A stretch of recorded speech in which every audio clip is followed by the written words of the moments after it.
अष्टावक्र गीता से कुछ माणिक। अष्टावक्र गीता के अंतर्गत जनक भी अष्टावक्र को सुनते हुए अपनी प्रतिक्रिया देते हैं। विदेही हैं, जागृत हैं, उनमें किसी प्रकार की गुंजाइश नहीं है विकास की। वैसे तो वो पूर्ण साक्षात्कार को प्राप्त है, इसलिए जनक हैं। पर क्योंकि संवाद के द्वारा अष्टावक्र गीता उपनिषद ना होते हुए भी अपने आप को एक उपनिषद का स्तर प्रदान करता है, इसलिए अद्वैत के उस भाव को वहन कर वो संवाद रूप में व्यक्त है।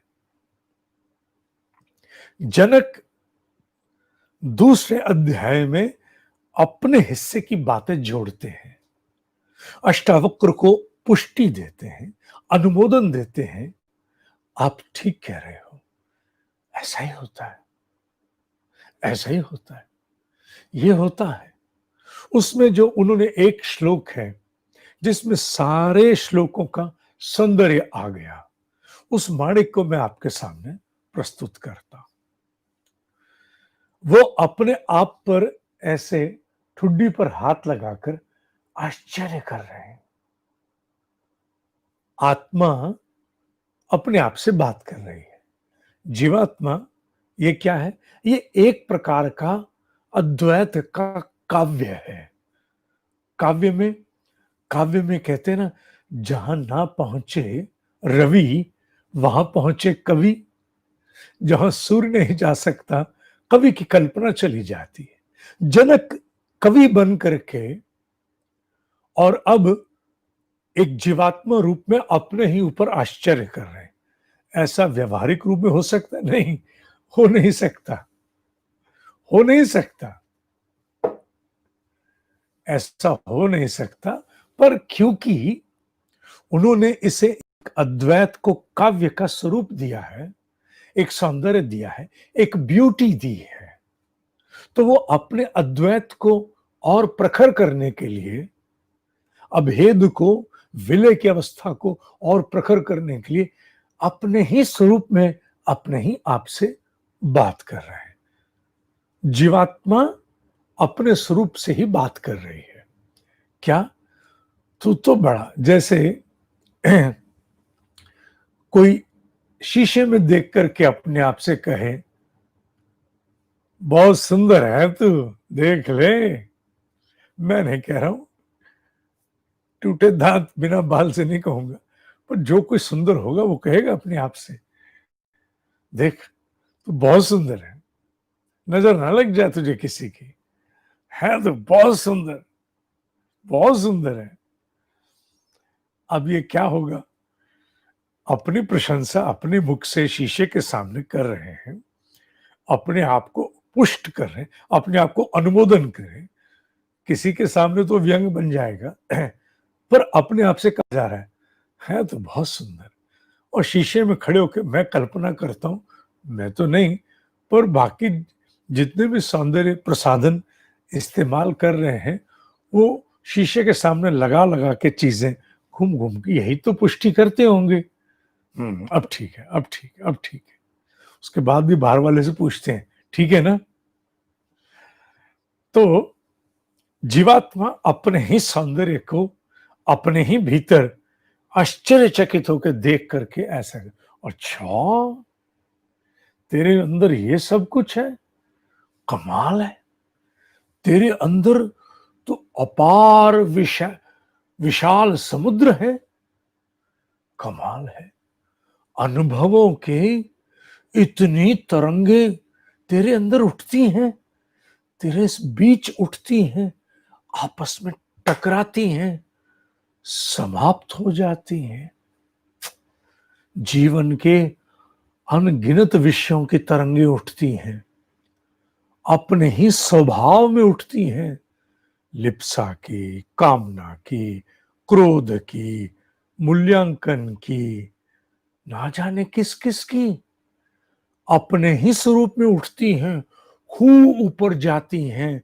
तुझे हिला के रख देती हैं, हाँक के ले जाती हैं, टकराती हैं, फिर अपने आप विलय भी हो जाती हैं।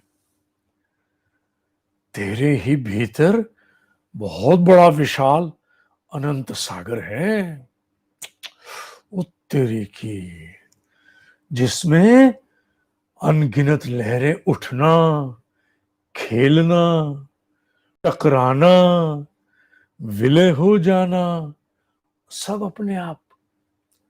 और तुझे उसका इतना भी प्रभाव नहीं पड़ता, इतना भी प्रभाव नहीं पड़ता। ऐसा भगवान ने काला टिक्का लगाया।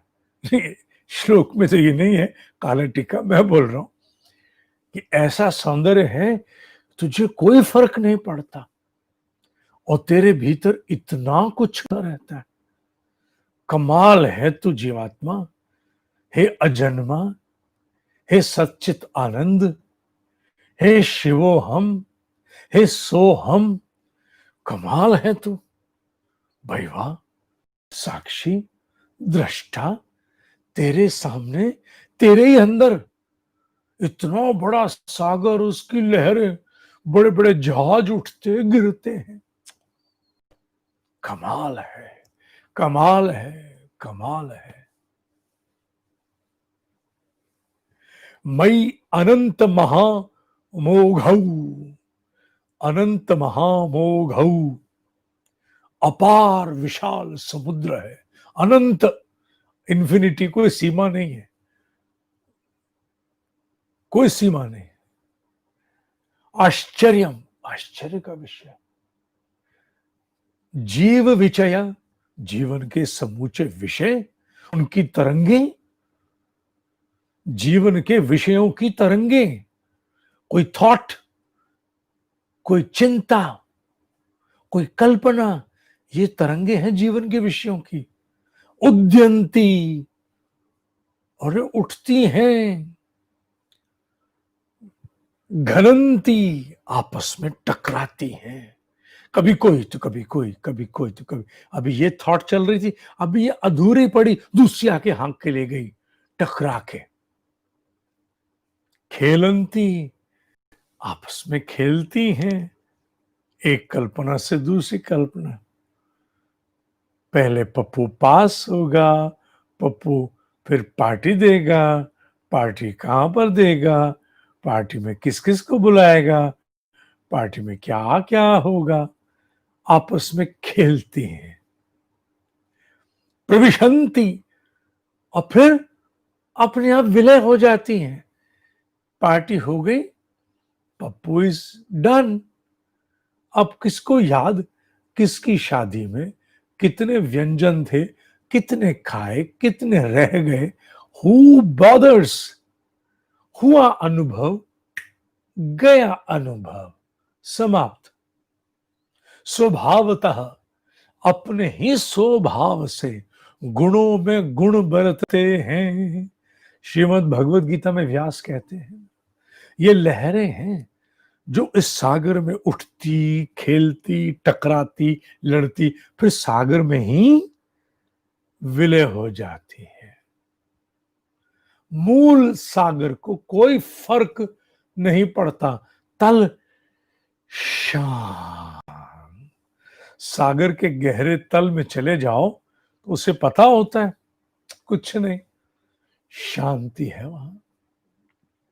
मनुष्य की जीवात्मा में भी यही विस्मय, अचंभा, अद्भुत आश्चर्य है, जिसे वो अनुभव करते हुए स्वयं से कह रहे हैं। बड़ा घुन्नी आत्मा है, देखो कमाल है, अपने आनंद में है, आत्मतृप्त, आत्मरति, सतचित आनंद, अजन्मा, नित्य, निरंजन, अपरिवर्तनीय, दृष्टा, बस सबको पिटते, उठते, मरते देखते, बोलते नहीं, मजे लेता दूर से खड़े होके, मजे लेता। बड़ा घुन्ना है भाई, बहुत घुन्ना है, मजे लेता है दूर से खड़े हो। कुछ मजाल है बीच में बोल जाए ना, दूर से खड़े खड़े मजे लेता है। मैंने उस बात को, उस भाव को, एक कवि ने तो अपने सौंदर्य में कहा, मैंने एक व्यवहारिक स्वरूप दे दिया। जीवात्मा के एक विस्मयकारी, आश्चर्यचकित कर देने वाले, प्रकृति से, स्वभाव से, जीवात्मा तो कोई स्वभाव नहीं हो सकता, पर कवि की कल्पना में कहा गया है कि वो निर्लेप है, निर्लिप्त है, वो प्रभावित नहीं है। उसका जितना भी लिप्त होना है वो इस बात पर निर्भर करता है कि वो होते हुए सब देखे, अपने प्रकाश को सब में प्रवाहित करे, पर उस स्वयं को प्रभाव नहीं पड़ेगा।